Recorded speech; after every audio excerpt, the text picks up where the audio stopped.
In this video, we will discuss charge neutrality in semiconductors. First, we will start with the charge neutrality equation, which is a very generic equation which tells about the neutrality in semiconductors. And then we will see different cases. So first, let me write the charge neutrality equation, which is given by Nd plus P is equal to Na minus plus N.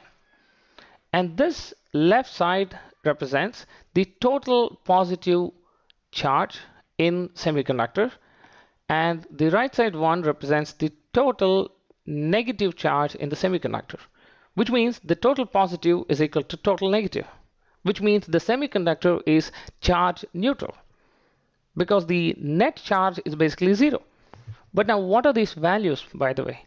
So Nd plus represents the ionized donor dopant concentration. And in fact, this can be slightly different compared to Nd itself. We know Nd is donor dopant concentration, and Nd plus is actually the ionized donor dopant concentration.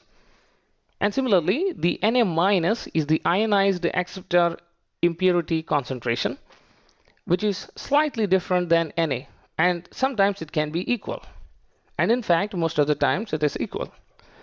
And P, we know, is the hole concentration in the valence band, and N is the electron concentration in the conduction band. Now let us take different cases and see where this equation, is reduced into a smaller equation. But in general, this is the big equation. This is a very, very important equation. So first, let me take a case of intrinsic semiconductor. So in this case, of course, we have spent enough time on intrinsic semiconductor. So let me quickly draw the energy band diagram for intrinsic semiconductor, where we have a lot of electrons in the valence band and few holes as well. And the number of holes, which are nothing but the vacant states in valence band, was equal to the number of electrons in conduction band, which means the number of electrons or electron concentration in conduction band is equal to the hole concentration in the valence band. Another way of representing this is in terms of the bond model, where we are having this electrons in conduction band because one of the electron breaks free and becomes the free electron, which is in the conduction band, and we have a vacant state, which means the vacant state in valence band is equivalent to actually saying silicon is basically now not a neutral atom, it is basically ionized. So hole can also be represented as ionized silicon atom in terms of intrinsic semiconductor. So now the amount of positive charge, which is the silicon atoms whose bonds are broken, which is nothing but the number of holes in valence band, will be equal to the number of free electrons, which are nothing but the electrons in conduction band. So now N is equal to P is the charge neutral equation in intrinsic semiconductor. Now this can be justified from the big equation, where we know the doping in the intrinsic semiconductor, where Nd is equal to 0 and Na is equal to 0. And definitely the percentage of ionization in Nd would be 0 because, you don't have any Nd. So that's why if you substitute Nd plus equals to 0 and Na minus equals to 0, you have Na is equal to P. So now let me take the second case, where we have extrinsic semiconductor. In extrinsic semiconductor, we have two categories. One is P-type and another one is N-type. So let me first look at N-type semiconductor in detail, and then we'll go into P-type. So for N-type semiconductor, we have seen if an intrinsic semiconductor is doped with a doping concentration of Nd, the donor dopant concentration, then the semiconductor would become N-type semiconductor, where the Fermi level is closer to the bottom edge of the conduction band. This we called Ed, representing the donor energy level. And we have seen that this energy level contains electrons, and now the thermal energy required to excite them into conduction band was very less. So at room temperature, you'd find all these electrons to be in conduction band. So we are left with positive ions at this energy level. So if we assume all the donor dopant concentration is completely ionized, then we can say Nd plus would be equal to Nd. But not in all cases Nd plus is equal to Nd. So that's why to make it very generic, we have written here as Nd plus. So let me tell you, Nd plus would be equal to some constant, let's say alpha times Nd, where alpha would be from 0 to 1 ratio. Or else sometimes people will give you this number as 80% of the donor dopant concentration is ionized. So you need to substitute here alpha as 0.8. And apart from these positive ions, which are the ionized donor dopants, you have some bonds of silicon which would have been broken at certain temperature. So you'll have some electrons actually present in conduction band because of this bonds broken. So you'll be left with basically some holes in the valence band. So in the sense we can say the total number of electrons in the conduction band, which is given by N, is equal to the total number of ionized impurity atoms, the donor impurity atoms, which is Nd plus the number of holes in the valence band, which is P.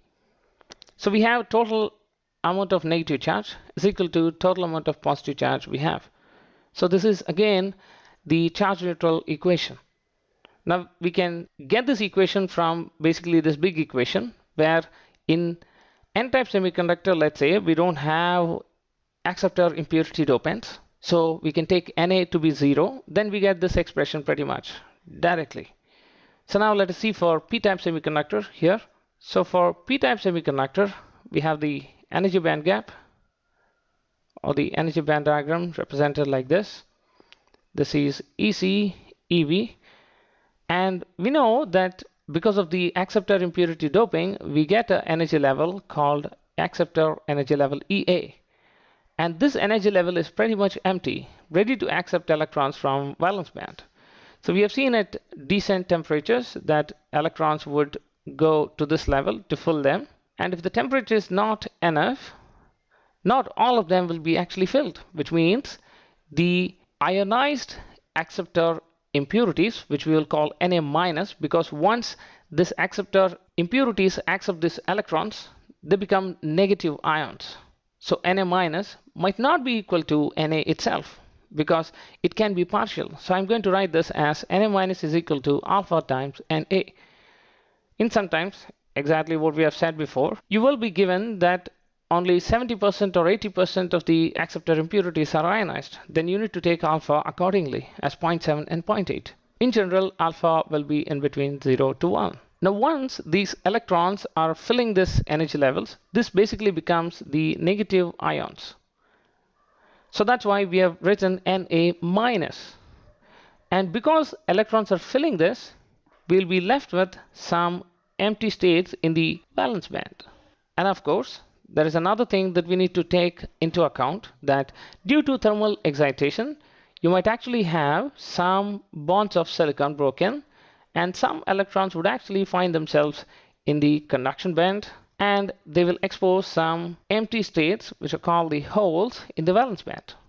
So now the total negative charge in this semiconductor is actually the electrons in the conduction band N plus the negative charge because of the ionized acceptor impurities, which is Na minus, should be equal to the total number of, or total concentration of holes in the valence band, which is P. Now again, this expression indicates left side is completely, the total negative charge, and right side total positive charge. They're equal.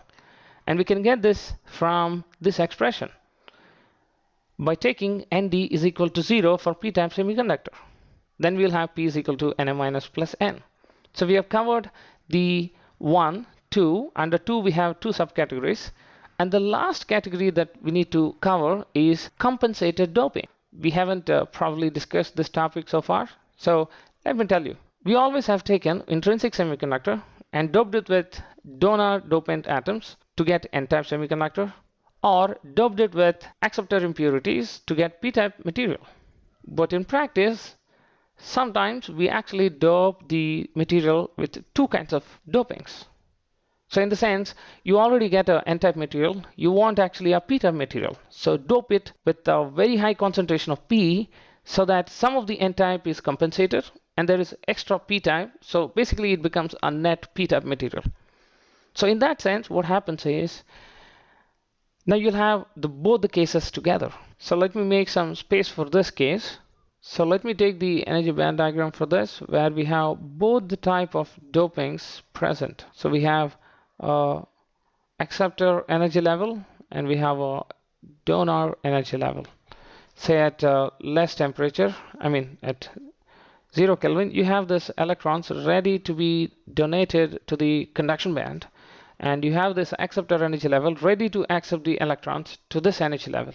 So now at decent temperature, basically some electrons would go and sit into this energy levels, which will expose some vacant states in the valence band. So the number of electrons that go and fill this acceptor energy level will make this acceptor impurities negative ions. So we have negative ions, which means we have Na minus. And at the same time, we have these electrons donated to the conduction band. So we have electrons in the conduction band. When it donated, it basically lost one electron. So this becomes a positive ion, all of them, or part of them, depending on the ionization ratio. So we have Nd plus. And at the same time, there will be some energy bonds which are broken of silicon, let's say. Now we have some electrons actually reaching the conduction band and some holes in the valence band. So now the total number of electrons in conduction band plus, this is not the total negative charge that we have in the semiconductor. We have this acceptor impurities which are ionized. So we can write this as Na minus. We can say this is the total negative charge in this semiconductor, which has both the dopings together simultaneously, which will be equal to the total positive charge, which is nothing but the total number of holes in the valence band plus the total number of donor impurities which are ionized, which we can write Nd plus. This is the total positive charge in the semiconductor here. Of course, this case would have been discussed in extrinsic semiconductor itself because it's actually an extrinsic semiconductor, but still we wanted to discuss in a different case. So this is the expression. Now you can realize why we have this expression which covers every case. So charge neutrality equation, as soon as someone says it, so the total positive charge is equal to total negative charge in a semiconductor, and that is given by Nd plus P equals to Na minus plus N, where Nd plus is the ionized donor dopant concentration and Na minus is the ionized acceptor impurity concentration, and P is the hole concentration in valence band and N is the electron concentration in the conduction band.